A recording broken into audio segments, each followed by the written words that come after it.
Prince Al-Walid bin Talal Centre, at the reopening of the Savoy in London in 2010, one of his many investments. Paul Hackett Reuters Hong Kong, with the arrest of Prince Al-Walid bin Talal, the prominent billionaire investor, Saudi Arabia has touched one of the richest and most influential investors in the world. Among Prince Al-Walid's crown jewels, sizable stakes in Twitter, Lyft, Citigroup and 21st Century Fox.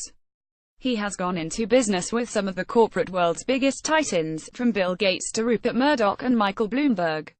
His investments span the globe, including the historic George V Hotel in Paris, the Savoy in London and the Plaza in New York.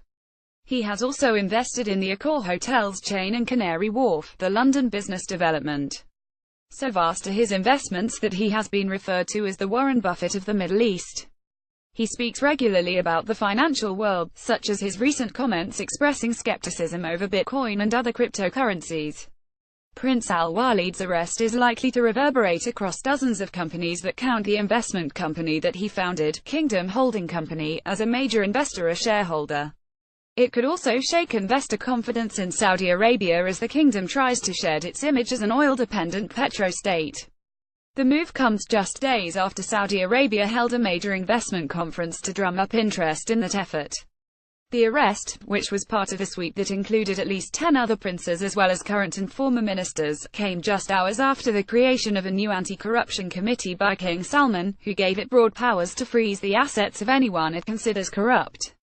Prince Al-Walid made early bets on some of the tech world's biggest stars, also including Snap, riding a boom that has catapulted many young entrepreneurs to top the rich lists, and earned him handsome returns.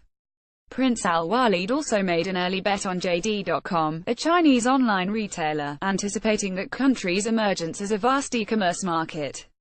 In moments of corporate crises, Prince Al-Walid has stepped in to tip the balance. When the phone hacking scandal rocked a London tabloid owned by the Murdochs, the prince went on the BBC to say that Rebecca Brooks, the chief executive officer of the British unit of Mr. Murdoch's News Corporation, had to resign. "You bet she has to go," he said in July 2011. She resigned the next day. At the time, Prince Al-Walid was the second biggest shareholder in News Corporation, with a more than 6% stake. He later sold most of his stake in the company. He also owns a stake in 21st Century Fox, which was a part of News Corporation until it was spun off into a separate listed company in 2013. The prince played a leading role in the shareholder vote to split the two companies, as the second most powerful shareholder behind the Murdoch family. In the darkest hours of the 2008 financial crisis, Prince Al-Walid said he would increase his stake in Citigroup, in a move of solidarity with the then-embattled bank's chief executive officer, Vikram S. Pandit. Later, when Mr. Pandit faced a rebuke from angry shareholders over a 2012 pay package that totaled $15 million, the prince said he voted for it, according to a recent interview in Vanity Fair. Prince Al-Walid has worked closely with some of Wall Street's biggest and best-known banks and investors. Just a month ago, Lloyd Blankfein, the chairman and chief executive officer of Goldman Sachs, sat across from Prince Al-Walid at a meeting in Riyadh, Saudi Arabia. The two talked about investments and economic developments in the Middle East. A longtime banker for Kingdom Holding, Goldman Sachs recently helped Prince Al-Walid's company acquire a 16% stake in Banque Saudi Fransi, the Saudi bank.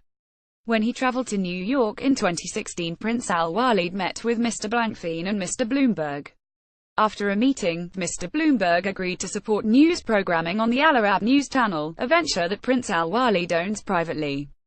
Kingdom Holdings has played a role in top leadership at Accor Hotels, in which it has a 5.8% stake.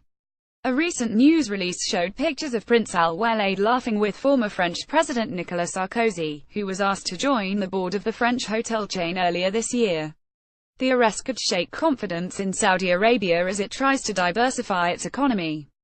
The kingdom is planning to list the state-owned oil giant Saudi Aramco next year in what is expected to be the biggest initial public offering in history.